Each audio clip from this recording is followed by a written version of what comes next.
जय हिंद, वंदे मातरम। प्यारे साथियों एक बार फिर से आप सभी के लिए लेकर आ चुका हूं मैं एयरफोर्स नॉन कंपोनेंट परीक्षा 2023 से रिलेटेड जीके के मोस्ट इंपोर्टेंट क्वेश्चनों की एक नई वीडियो। जैसा कि साथियों आप सभी को पता है कि आपका एयरफोर्स का एग्ज़ाम 9 अक्टूबर से स्टार्ट है, तो अब आपको अच्छी तरीके से अपनी प्रैक्टिस करनी है ताकि एग्ज़ाम में आप ज़्यादा से ज़्यादा क्वेश्चनों को अटैम्प्ट कर पाएँ। अब दोस्तों आपको नया कुछ भी नहीं पढ़ना है, जितना भी आपने पढ़ा है बस उसको आपको प्रैक्टिस करना है, उसको आपको लर्न करना है ताकि एग्ज़ाम में आप कुछ भी ना भूलें और ज़्यादा से ज़्यादा क्वेश्चन आप अटैम्प्ट कर पाएँ। जिन भाइयों का अभी तक एडमिट कार्ड नहीं आया है वो 2-3 दिन और रुक जाएँ, जल्द से जल्द उनका एडमिट कार्ड भी आ जाएगा। और दोस्तों आपको क्या करना है, अपने पोस्ट ऑफिस पर जाकर एक बार जरूर से पता कर लेना है यदि आपका एडमिट कार्ड नहीं आया है। ठीक है, तो चलिए शुरुआत करते हैं आज की वीडियो की। हम जीके के मोस्ट इंपोर्टेंट क्वेश्चनों को देखेंगे, लेकिन उससे पहले यदि आपने चैनल को अभी तक सब्सक्राइब नहीं किया है तो चैनल को एक बार सब्सक्राइब जरूर से कर लीजिएगा, नोटिफिकेशन बेल को ऑल पर सेट कर लीजिएगा, जिससे दोस्तों एयरफोर्स से रिलेटेड कोई भी वीडियो अपने चैनल पर आती है तो सबसे पहले आपको नोटिफिकेशन मिल जाए। और वीडियो अगर मेरी अच्छी लगे तो वीडियो को एक लाइक भी जरूर से कर दीजिएगा। 20 में से 20 का टारगेट मैं लेकर चल रहा हूं ताकि आप ज़्यादा से ज़्यादा क्वेश्चन एग्जाम के टाइम अटेम्प्ट कर पाएँ। और दोस्तों दूसरी बात मैं कह दूं कि अभी तक आपने मुझे इंस्टाग्राम पेज पे फॉलो नहीं किया है तो लिंक वीडियो के डिस्क्रिप्शन में है, जल्दी से जाइए और इंस्टाग्राम पेज को भी फॉलो कर लीजिए। चलिए शुरुआत करते हैं वीडियो की। और आज की वीडियो का फर्स्ट क्वेश्चन है दोस्तों, भारत में सबसे पहले किसने सोने के सिक्के जारी किए थे? देखिए क्वेश्चन आपके लिए मोस्ट इंपोर्टेंट लेके आता हूं, बस वादा आपसे एक चाहता हूं कि वीडियो के लास्ट में आपको कमेंट करके बताना है कि कितने क्वेश्चन आप राइट कर पा रहे हैं और आपकी प्रिपरेशन कैसी चल रही है। इससे क्या होता है दोस्तों, प्रैक्टिस सेट निकालने से आपको पता चल पाता है कि आपकी प्रिपरेशन किस तरीके की चल रही है। ज़्यादा हाई लेवल क्वेश्चन आपको एग्जाम में नहीं देखने को मिलेंगे, 10th बेस पे क्वेश्चन देखने को मिलेंगे और वो भी दोस्तों आपको ज़्यादा से ज़्यादा लो क्वेश्चन ही देखने को मिलेंगे। तो आपको क्या करना है, कवर अच्छे से करके जाना है ताकि एग्जाम में आप कंफ्यूज ना हो। ठीक है, 20 मिनट का आपका एग्जाम होगा दोस्तों और 20 क्वेश्चन आपको देखने को मिलेंगे, यानी पर मिनट में आपको एक क्वेश्चन सॉल्व करना है।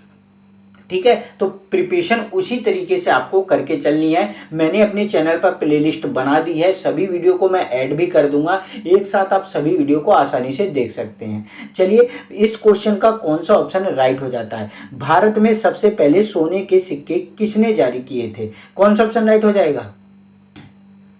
तो याद रखिएगा दोस्तों, भारत में सोने के सिक्के सबसे पहले हिंदू यूनानियों ने जारी किए थे। ऑप्शन बी आपका राइट हो जाता है। ठीक है, अब इससे रिलेटेड आपको याद रख लेना है कि सर्वाधिक सोने के सिक्के किसने चलाए थे। तो याद रख लीजिएगा गुप्त शासकों के द्वारा, यानी गुप्त वंश आया था, गुप्त वंश ने दोस्तों सबसे ज्यादा सोने के सिक्के चलाए थे। यदि आपसे एग्जाम में पूछे कि बड़े पैमाने पर सोने के सिक्के किसने जारी किए थे, तो बड़े पैमाने पर दोस्तों कुषाण वंश ने। ठीक है, बड़े पैमाने की जब भी बात हो तो कुषाण वंश आपका राइट हो जाएगा। और सर्वाधिक सोने सिक्के की बात करें तो गुप्त वंश आपका राइट हो जाएगा। और सबसे पहले सोने के सिक्के किसने जारी किए थे? तो हिंदू यूनानी आपका राइट आंसर हो जाएगा। तीनों चीज मैंने आपको बता दी है, नोट डाउन करके याद कर लीजिएगा।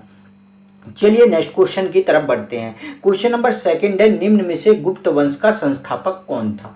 गुप्त वंश का ये क्वेश्चन मैं कई बार आपको बता चुका हूं और इस क्वेश्चन का दोस्तों राइट आंसर हो जाता है आपका ऑप्शन सी, श्रीगुप्त। श्रीगुप्त को दोस्तों गुप्त वंश का संस्थापक माना जाता है, कहा जाता है, याद रखिएगा। लेकिन इसमें एक चीज आपको याद रख लेनी है, यदि आपसे पूछे कि गुप्त साम्राज्य का वास्तविक संस्थापक कौन था, क्या दोस्तों, गुप्त साम्राज्य का वास्तविक संस्थापक, तो आपका ऑप्शन दोस्तों ए राइट हो जाएगा। चंद्रगुप्त प्रथम को दोस्तों गुप्त साम्राज्य का वास्तविक संस्थापक कहा जाता है। ठीक है, यदि केवल संस्थापक पूछेगा तो श्रीगुप्त राइट होगा, लेकिन वास्तविक संस्थापक के बारे में पूछेगा तो चंद्रगुप्त प्रथम आपका राइट होगा। जैसे दोस्तों गुलाम वंश में गुलाम वंश के संस्थापक के बारे में पूछा जाता है तो कुतुबुद्दीन ऐबक आपका राइट होता है। लेकिन यदि आपसे गुलाम वंश के बारे में पूछा जाए कि दिल्ली सल्तनत काल का वास्तविक संस्थापक कौन था, तो इल्तुतमिश आपका राइट होता है। इल्तुतमिश भी दोस्तों क्या है, गुलाम वंश का शासक है। और दोस्तों ये कुतुबुद्दीन ऐबक की मृत्यु के बाद गद्दी पर बैठा था, लेकिन इसे दिल्ली सल्तनत काल का वास्तविक संस्थापक क्यों कहा जाता है? क्योंकि इसने ही दोस्तों राजधानी दिल्ली स्थानांतरित करी थी लाहौर से।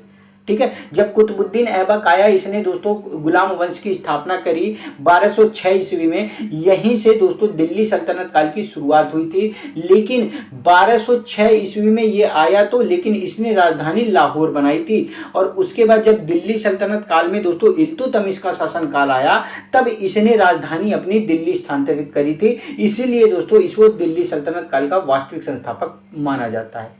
ठीक है, तो याद रखिएगा। अब गुप्त वंश पे मैं वापस से आता हूं और गुप्त वंश के बारे में बताता हूं। गुप्त वंश का एक याद नाम रख लेना है कि महाराजा धीराज की उपाधि धारण करने वाला कौन सा शासक था, तो चंद्रगुप्त प्रथम। चंद्रगुप्त प्रथम दोस्तों क्या था, महाराजा धीराज की उपाधि धारण करने वाला पहला शासक माना जाता है। ठीक है। यदि आपसे पूछे कि कविराज के नाम से किसे जाना जाता है, तो समुद्रगुप्त को। किसको दोस्तों, समुद्रगुप्त को। समुद्रगुप्त को और क्या कहा जाता है, तो भारत का नेपोलियन। क्या दोस्तों, भारत का नेपोलियन भी समुद्रगुप्त को कहा जाता है, आपको याद रख लीजिएगा। और कविराज इसे क्यों कहा जाता है, क्योंकि इसे दोस्तों संगीत से बहुत ज़्यादा प्रेम था। संगीत से बहुत ज़्यादा प्रेम था, इसलिए इसकी वीणा बजाते हुए, क्या दोस्तों, वीणा बजाते हुए मूर्ति इसके सिक्कों पर दिखाई गई है, जो सिक्के इसने जारी किए थे। ठीक है। इसी में एक नाम आता है कुमारगुप्त का। क्या दोस्तों, कुमारगुप्त का। कुमारगुप्त का नाम आपको क्यों याद रख लेना है, क्योंकि दोस्तों नालंदा विश्वविद्यालय, नालंदा विश्वविद्यालय की स्थापना किसने की थी, कुमारगुप्त ने की थी। ठीक है। तो गुप्त वंश से रिलेटेड इतने क्वेश्चन आपको एग्जाम में देखने को मिलेंगे, इनको आपको याद रख लेना है। ठीक है। चलिए नेक्स्ट क्वेश्चन की तरफ बढ़ते हैं। देखिए क्वेश्चन के साथ दोस्तों मैं आपको जितने और क्वेश्चन बन सकते हैं वो सभी कवर करा रहा हूं, नोट डाउन करके अच्छी तरीके से याद रखिएगा। और ये सभी चीजें दोस्तों मैं आपको पीडीएफ में नहीं प्रोवाइड करा पाता हूं। पीडीएफ में केवल आपको क्वेश्चन और आंसर देखने को मिलेगा। जो एक्स्ट्रा चीजें होती हैं मैं वो आपको वीडियो के थ्रू ही बता पाता हूं। इसीलिए मैं कहता हूं वीडियो को भी देखा करिए, और वीडियो को कंप्लीट देखने के बाद दोस्तों आप टेलीग्राम चैनल पे जाइए, और टेलीग्राम चैनल पर दोस्तों आपको पीडीएफ नोट्स मिलेगी। पीडीएफ नोट्स के थ्रू आप वहां से याद कर लीजिए। ठीक है। तो इस तरीके से यदि आप वीडियो के थ्रू पीडीएफ बना पा रहे हैं तो वो बहुत अच्छी बात है, क्योंकि जो एक्स्ट्रा चीजें होती हैं वो मैं वीडियो में आपको बताता हूं, जो पीडीएफ नोट्स में आपको नहीं प्रोवाइड करा पाता हूं। तो मैं जहां तक आशा करता हूं कि वीडियो के साथ ही आप अपनी पीडीएफ अपने नोट्स भी बनाते रहा करिए। ठीक है। यदि आपको दिक्कत कोई है तो पीडीएफ मैं प्रोवाइड करा देता हूं टेलीग्राम चैनल पर। टेलीग्राम चैनल की लिंक मैंने वीडियो के डिस्क्रिप्शन में दे दी है, वहां से आप आसानी से मेरे टेलीग्राम चैनल को ज्वाइन कर सकते हैं। ठीक है। तो ज्वाइन जरूर से कर लीजिएगा। और नेक्स्ट क्वेश्चन की तरफ हम बढ़ते हैं। अगला क्वेश्चन है दोस्तों आपका, भारत की सबसे बड़ी लैंगून झील निम्न में से कौन सी है। मोस्ट इंपोर्टेंट क्वेश्चन है, लैंगून झील। याद रखिएगा, भारत की सबसे बड़ी लैंगून झील किसे कहा जाता है, चिल्का झील को। किसको कहा जाता है दोस्तों, चिल्का झील को कहा जाता है। और ये झील है कहाँ पर, तो ये झील दोस्तों उड़ीसा में है। कहाँ पर है, उड़ीसा में है, नोट डाउन कर लीजिएगा। ठीक है। चलिए नेक्स्ट क्वेश्चन की तरफ बढ़ते हैं। नेक्स्ट क्वेश्चन है दोस्तों, भारत के प्रथम उप प्रधानमंत्री कौन थे। भारत के प्रथम उप प्रधानमंत्री, कौन सा ऑप्शन राइट हो जाएगा, तो याद रखिएगा दोस्तों, भारत के प्रथम उप प्रधानमंत्री सरदार वल्लभ भाई पटेल को कहा जाता है। ऑप्शन बी आपका राइट आंसर हो जाएगा। चलिए नेक्स्ट देखते हैं। क्वेश्चन नंबर 5 है दोस्तों आपका, नालंदा विश्वविद्यालय का संस्थापक कौन था। देखिए अभी थोड़ी देर पहले मैंने बताया और ये क्वेश्चन आ चुका है। नालंदा विश्वविद्यालय की संस्थापना किसने की थी स्थापना, तो ऑप्शन आपका दोस्तों ए राइट हो जाता है, कुमारगुप्त ने। कुमारगुप्त कौन है, गुप्त वंश का शासक है, और इसी ने दोस्तों नालंदा विश्वविद्यालय की स्थापना की थी, याद रखिएगा जरूर से। चलिए नेक्स्ट क्वेश्चन की तरफ बढ़ते हैं। अब यहाँ पर कनिष्क की बात हुई है, तो कनिष्क ने क्या चलाया था, शक संवत चलाया था। सबसे पहले आपको याद रख लेना है, इसने दोस्तों शक संवत चलाया था 78 ईस्वी में। ठीक है। कनिष्क ने कौन सा क्या करवाया था, बौद्ध संगीति करवाई थी। कहाँ पर दोस्तों, कुंडलवन में। ये भी आपको याद रख लेना है। और इसी के दरबार में कौन रहता था, चरक रहता था। ठीक है। तो ये सारी चीजें कनिष्क से रिलेटेड आपको जरूर से याद रखनी है, जो पूछी जाती हैं। कनिष्क किस वंश का शासक है, तो कनिष्क दोस्तों कुषाण वंश का। किस वंश का, कुषाण वंश का शासक है, ये भी आपको याद रखना है। अब चंद्रगुप्त मौर्य की बात करूं तो मौर्य वंश का संस्थापक किसको कहा जाता है दोस्तों, मौर्य वंश का संस्थापक चंद्रगुप्त मौर्य को कहा जाता है, आपको पता है। 322 ईसा पूर्व में यह मगध की गद्दी पर बैठा था और इसने मौर्य वंश की स्थापना की थी। किसको हराया था दोस्तों? तो याद रखिएगा, नंद वंश का शासक था घनानंद। इसको हराकर इसने दोस्तों क्या किया था? मौर्य वंश की स्थापना की थी। चंद्रगुप्त मौर्य की मदद किसने की थी घनानंद को हराने में? तो चाणक्य ने। चाणक्य को कौटिल्य और विष्णुगुप्त के नाम से भी जाना जाता है। चाणक्य की पुस्तक याद रखिएगा, अर्थशास्त्र। क्या छाप के आएंगे? अर्थशास्त्र दोस्तों, ठीक है। और इसी चंद्रगुप्त मौर्य के दरबार में कौन आया था? मेगस्थनीज आया था। कौन आया था? मेगस्थनीज आया था। मेगस्थनीज कौन है दोस्तों? तो मेगस्थनीज सेल्यूकस निकेटर। सारी चीजें मैं कवर करा रहा हूं। सेल्यूकस निकेटर का दोस्तों यह राजदूत था, ठीक है। मेगस्थनीज की पुस्तक याद रखिएगा, इंडिका। क्या दोस्तों? इंडिका। यदि मैं बात करूं चंद्रगुप्त मौर्य की, तो यह जैन धर्म का अनुयायी था। किस धर्म का? जैन धर्म का यह अनुयायी था। और गुरु भद्रबाहु से, किससे दोस्तों? गुरु भद्रबाहु से इसने जैन धर्म की शिक्षा ली थी, ठीक है। इसकी मृत्यु कब हुई थी? तो 298 ईसा पूर्व में इसकी मृत्यु हुई थी। कहां पर? कर्नाटक में। कर्नाटक के कहां पर? श्रवणबेलगोला में। श्रवणबेलगोला में इसने दोस्तों संलेखन पद्धति के द्वारा अपने देह का त्याग किया था। ये चीज आपको चंद्रगुप्त मौर्य से रिलेटेड याद रख लेनी है, ठीक है। चंद्रगुप्त मौर्य को और क्या कहा जाता है? सेंड्रोकोट्स। क्या दोस्तों? सेंड्रोकोटक कहीं हो जाता है, कहीं सेंड्रोकोट्स होता है। ये चीज आपको याद रख लेनी है, ठीक है। यदि मैं बात करूं अशोक की, तो अशोक किसका बेटा है? अशोक दोस्तों बिंदुसार का बेटा है। किसका है? बिंदुसार का बेटा था अशोक, ठीक है। अशोक ने दोस्तों क्या बोलते हैं 261 ईसा पूर्व में, याद रखिएगा 261 ईसा पूर्व में इसने कलिंग का युद्ध लड़ा था। और इस युद्ध के बाद इसने क्या किया था? बौद्ध धर्म अपना लिया था। क्या अपना लिया था? बौद्ध धर्म। और बौद्ध धर्म के प्रचार के लिए विदेशों में इसने किसको भेजा था? तो संघमित्र को। किसको? संघमित्र को भेजा था, जरूर से याद रखिएगा। अशोक को और किस नाम से जाना जाता है? तो प्रियदर्शी के नाम से। किस नाम से? प्रियदर्शी के नाम से दोस्तों अशोक को जाना जाता है, जो एग्जाम में पूछा जाता है, ठीक है। अशोक का 7वां शिलालेख, सबसे बड़ा शिलालेख है दोस्तों 7वां शिलालेख, ये भी आपको याद रख लेना है, ठीक है। तो सारी चीजें कवर करा चुका हूं, जो क्वेश्चन बन सकते थे वो सब कंप्लीट करा रहा हूं। बस नोट आपको करते चलना है और साथ ही साथ याद करते चलना है, ठीक है। चलिए अगले क्वेश्चन की तरफ बढ़ते हैं। अगला क्वेश्चन है 2023 में G20 का सम्मेलन किस देश में हुआ था? देखिए ये क्वेश्चन आपका करंट अफेयर से रिलेटेड है। और अभी जल्दी हाल ही में आपको पता होगा कि G20 का शिखर सम्मेलन कहाँ पर हुआ है? नई दिल्ली में।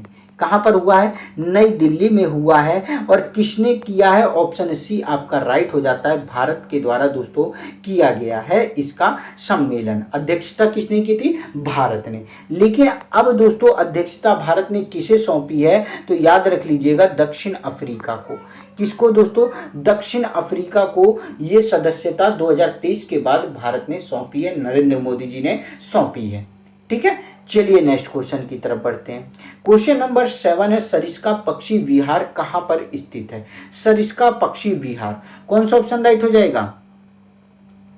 तो याद रखिएगा दोस्तों, सरिस्का पक्षी विहार आपका राजस्थान में स्थित है। ऑप्शन ए आपका राइट आंसर हो जाता है। चलिए नेक्स्ट देखते हैं। क्वेश्चन नंबर 8 है दोस्तों, विश्व का एकमात्र तैरता हुआ राष्ट्रीय उद्यान केबुल लामजाओ, नाम क्या है? केबुल लामजाओ कहाँ स्थित है? मोस्ट इंपोर्टेंट क्वेश्चन है। और दोस्तों यदि आपको इस वीडियो की पीडीएफ नोट्स चाहिए तो जल्दी से जल्दी हमारे टेलीग्राम चैनल के साथ जुड़ जाइएगा। हमारे टेलीग्राम चैनल के साथ जरूर से जुड़िएगा। चैनल पे दोस्तों हर वीडियो की पीडीएफ नोट्स आपको टेलीग्राम चैनल पर लेकर मैं आ जाता हूँ। और जो भी दोस्तों भर्ती आती है उन सभी की इंफॉर्मेशन आपको हमारे चैनल पर देखने को मिलती है। तो चैनल के साथ जरूर से दोस्तों जुड़ना ना भूलिएगा। यदि मैं बात करूं दोस्तों, राष्ट्रीय उद्यान केबुल लामजाओ विश्व का एकमात्र तैरता हुआ राष्ट्रीय उद्यान है, याद रखिएगा। केबुल लामजाओ है कहां पर? तो ऑप्शन आपका दोस्तों सी राइट हो जाता है, मणिपुर में। कहां पर है? मणिपुर में है, चलिए नेक्स्ट देखते हैं। क्वेश्चन नंबर 9 है, काजीरंगा राष्ट्रीय उद्यान किस लिए प्रसिद्ध है। देखिए एग्जाम में पूछा जाता था कि काजीरंगा राष्ट्रीय उद्यान कहाँ पर है, लेकिन अब एग्जाम में पूछा जा सकता है कि किस लिए फेमस है। तो दोनों चीजें आपको नोट करा रहा हूं, नोट डाउन कर लीजिएगा। यदि आपसे पूछा जाए कि काजीरंगा राष्ट्रीय उद्यान किस लिए प्रसिद्ध है, तो ऑप्शन बी आपका राइट हो जाता है, गैंडा के लिए। किसके लिए? गैंडा के लिए प्रसिद्ध है। और है कहां पर? काजीरंगा असम में। कहां पर है दोस्तों? असम में है, ये भी नोट डाउन कर लीजिएगा। ठीक है, चलिए नेक्स्ट देखते हैं। क्वेश्चन नंबर 10 है, नल सरोवर पक्षी अभ्यारण्य किस राज्य में है। नल सरोवर पक्षी अभ्यारण्य, तो राइट आंसर दोस्तों इस क्वेश्चन का हो जाता है आपका नल सरोवर गुजरात में स्थित है। कहां पर है? गुजरात में स्थित है, ऑप्शन सी राइट हो जाता है। दोस्तों वीडियो को आपने अभी तक लाइक नहीं किया है तो प्लीज वीडियो को एक लाइक जरूर से कर दीजिए, और जो भी आपके भाई एयरफोर्स नॉन कॉम्बैटेंट परीक्षा की तैयारी कर रहे हैं वीडियो को शेयर कर दीजिए, और चैनल को अभी तक सब्सक्राइब नहीं किए हैं तो जल्दी से जल्दी चैनल को सब्सक्राइब कर लीजिए। डेली सुबह 7 बजे आपके लिए दोस्तों मोस्ट इंपोर्टेंट क्वेश्चनों की वीडियो अपने चैनल पर मैं लेकर आता रहता हूं। ठीक है, तो चैनल को सब्सक्राइब करके नोटिफिकेशन बेल को ऑल पर सेट करना ना भूलिएगा। चलिए नेक्स्ट क्वेश्चन की तरफ बढ़ते हैं। क्वेश्चन नंबर 11 है, तुलबुल परियोजना किस नदी पर स्थित है। यह भी पूछा जाता है क्वेश्चन दोस्तों, तुलबुल परियोजना। तो याद रखिएगा, तुलबुल परियोजना की बात करूं तो ऑप्शन बी राइट हो जाता है, झेलम नदी पर इसका निर्माण किया गया है तुलबुल परियोजना का। चलिए नेक्स्ट देखते हैं। क्वेश्चन नंबर 12 है, भांगड़ा नागल परियोजना किस नदी पर निर्मित किया गया है। भांगड़ा नागल परियोजना, तो याद रख लीजिएगा तुलबुल परियोजना झेलम नदी पर है, लेकिन भांगड़ा नागल परियोजना कहां पर है? सतलज नदी पर है, ऑप्शन आपका ए राइट हो जाता है। ठीक है, सतलज नदी एक ऐसी नदी है जिसका उद्गम भारत में नहीं है। कहां पर है? तिब्बत में। तिब्बत के मानसरोवर से दोस्तों यह निकलती है, इसलिए कहा जाता है कि ऐसी नदी है जिसका उद्गम भारत में नहीं है। ठीक है, चलिए नेक्स्ट क्वेश्चन की तरफ बढ़ते हैं। क्वेश्चन नंबर 13 है, भारत का सबसे ऊंचा नदी बांध कौन सा है। सबसे ऊंचा नदी बांध की बात करूं तो टिहरी बांध आपका राइट आंसर हो जाएगा। कौन सा बांध? टिहरी बांध। नेक्स्ट क्वेश्चन देखते हैं। अगला क्वेश्चन मैं लेके आया हूं, भारत का सबसे लंबा बांध। देखिए सबसे ऊंचा बांध मैंने आपको बताया टिहरी बांध, लेकिन सबसे लंबा बांध की बात करी जाए तो याद रखिएगा हीराकुंड बांध को कहा जाता है सबसे लंबा बांध। कौन से बांध को? हीराकुंड बांध को। चलिए नेक्स्ट देखते हैं। क्वेश्चन नंबर 15 है, लोनार झील किस राज्य में स्थित है। लोनार झील मोस्ट इंपोर्टेंट है, याद रखिएगा। यदि मैं बात करूं लोनार झील की तो महाराष्ट्र में दोस्तों लोनार झील स्थित है, ऑप्शन बी आपका राइट आंसर हो जाता है। महाराष्ट्र की जीवन रेखा, याद रखिएगा महाराष्ट्र की जीवन रेखा किस नदी को कहा जाता है, तो कोयना नदी को। किस नदी को? कोयना नदी को दोस्तों महाराष्ट्र की जीवन रेखा नदी कहा जाता है। ठीक है, चलिए नेक्स्ट को देखते हैं। क्वेश्चन नंबर 16 है, भारत की सबसे बड़ी अंतर्देशीय खारे पानी की झील सांभर किस राज्य में है। देखिए भारत की सबसे बड़ी अंतर्देशीय यानी देश के अंदर ही दोस्तों इसका निकास होता है, खारे पानी की झील है, और नाम है कौन सी झील? सांभर झील। कहाँ पर है? तो याद रखिएगा ऑप्शन आपका सी राइट हो जाता है, राजस्थान में। कहाँ पर है दोस्तों? राजस्थान में है, ऑप्शन सी आपका राइट आंसर हो जाएगा। चलिए नेक्स्ट क्वेश्चन की तरफ बढ़ते हैं। क्वेश्चन नंबर 17 है, गांधी सागर जलाशय किस नदी पर निर्मित किया गया है। गांधी सागर जलाशय, तो याद रखिएगा गांधी सागर जलाशय की बात करूं तो ऑप्शन आपका बी राइट हो जाता है, चंबल नदी पर। किस नदी पर? चंबल नदी पर गांधी सागर जलाशय का निर्माण किया गया है। क्वेश्चन नंबर 18 है दोस्तों आपका, जोजिला दर्रा निम्न में से कहाँ स्थित है। मोस्ट इंपोर्टेंट क्वेश्चन है दोस्तों, very very very important. Zoji La दर्रा कहाँ पर है? तो जम्मू कश्मीर में है। कहाँ पर है? ऑप्शन बी आपका राइट आंसर हो जाता है, जम्मू कश्मीर। याद जरूर से रख लीजिएगा। ठीक है, जोजिला दर्रा के साथ दोस्तों एक दर्रा और पूछा जाता है, हिमाचल प्रदेश का दर्रा है, और इसका नाम कौन सा है दोस्तों? तो याद रख लीजिएगा सिपकीला दर्रा। सिपकीला दर्रा भी बहुत ज़्यादा एग्जाम में पूछा जा रहा है, तो याद रख लीजिएगा हिमाचल प्रदेश का दोस्तों दर्रा है, नाम है सिपकीला दर्रा। ठीक है। यदि मैं बात करूं 20 क्वेश्चन की, देखिए विजयनगर साम्राज्य की स्थापना किस वंश के द्वारा की गई थी, मोस्ट इंपोर्टेंट क्वेश्चन है। यदि मैं बात करूं ये एसएससी जीडी में भी क्वेश्चन पूछा गया था, ये एयर फोर्स में भी क्वेश्चन पूछा गया था, एयर फोर्स के नन कंपोनेंट में भी ये क्वेश्चन पूछा गया था। याद रखिएगा विजयनगर साम्राज्य की स्थापना सन 1336 ईस्वी में की गई थी। दो भाई थे, भाई का नाम आपको याद रख लेना है हरियर, और दूसरे का नाम था बुक्का। ये दो भाई थे, इन दोनों भाई ने दोस्तों विजयनगर साम्राज्य की स्थापना की थी। कब? 1336 ईस्वी में। यदि मैं वंश की बात करूं तो किस वंश से रिलेटेड थे, ऑप्शन आपका डी राइट हो जाता है, संगम वंश से।